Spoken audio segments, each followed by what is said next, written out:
Salam, selamat pagi. Bertemu dengan saya, Eko Joni dalam Morning Blessing.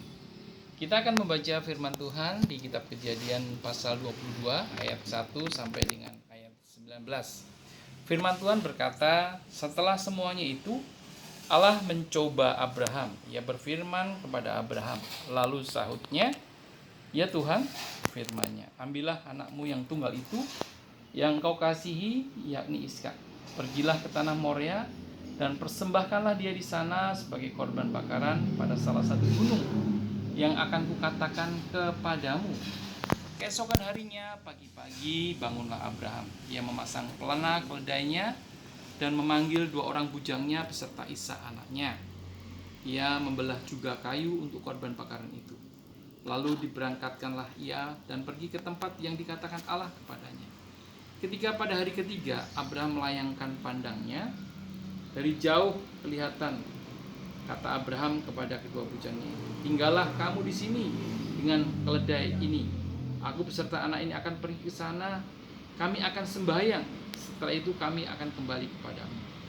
Lalu Abraham mengambil kayu untuk korban bakaran itu dan memikulnya ke atas bahu Ishak anaknya. Sedang di tangannya dibawanya api dan pisau. Demikianlah keduanya berjalan bersama-sama. Lalu berkatalah Ishak kepada Abraham ayahnya, "Bapa," sahut Abraham. "Ya anakku."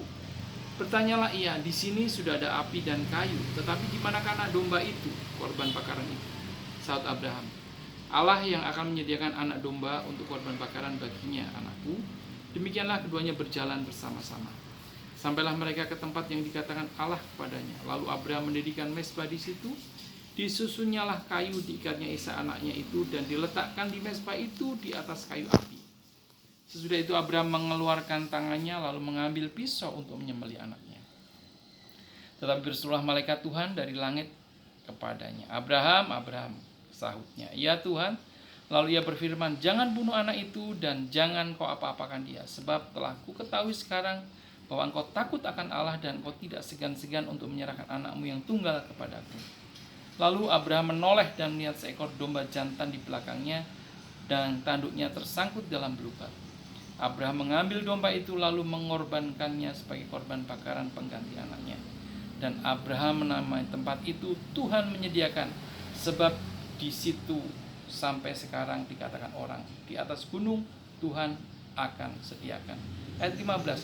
Untuk kedua kalinya berserulah malaikat Tuhan dari langit kepada Abraham. Katanya, "Aku bersumpah demi diriku sendiri, demikianlah firman Tuhan, karena engkau telah berbuat demikian dan engkau tidak segan-segan untuk menyerahkan anakmu yang tunggal kepadaku, maka aku akan memberkati engkau berlimpah-limpah dan membuat keturunanmu sangat banyak, seperti bintang di langit dan seperti pasir di tepi laut, dan keturunan itu akan menduduki kota-kota musuhnya. Oleh keturunanmu lah semua bangsa di bumi akan mendapat berkat, karena engkau mendengarkan firmanku." Kemudian kembalilah Abraham kepada kedua bujangnya, dan mereka bersama-sama berangkat ke Berseba, dan Abraham tinggal di Berseba. Pembacaan firman Tuhan di kitab Kejadian 22, di mana kita ketahui bahwa Abraham disebut bapa orang beriman. Dari firman Tuhan ini saya sudah mendapatkan poin-poin yang akan saya bagikan.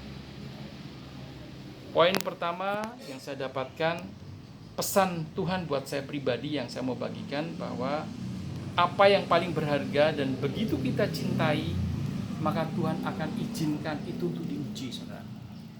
Ya, Abraham begitu mencintai anaknya Ishak, anak satu-satunya yang didapatkan di usia yang sudah tua, yang dia tunggu-tunggu. Tapi Allah melihat bagaimana kecintaan Abraham kepada Ishak, ataukah Abraham cinta kepada Allah. Apa yang terjadi?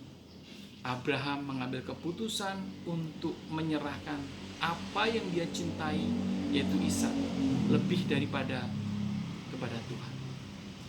Aplikasi keadaan kita sekarang, kita sering diperhadapkan kekayaan, kehormatan, pekerjaan. Hal itu membuat kita sering berpaling daripada Tuhan, sering berpaling daripada Allah. Akibatnya Tuhan izinkan melalui kekayaan, jabatan, hobi, atau apapun juga yang kita cintai, untuk memproses kita, untuk mengembalikan kita kembali menyembah kepada Tuhan. Oleh sebab itu, ayo jaga hati, terus bangun hubungan dengan Tuhan untuk supaya kita mengasihi Tuhan lebih dari apapun di muka bumi ini. Oleh sebab itu, saya ajak saudara-saudara semua di pagi hari ini dari firman Tuhan, kitab Keluaran, kitab Kejadian 22 ini, untuk mengasihi Tuhan lebih dari apapun juga. Terima kasih, Tuhan berkati.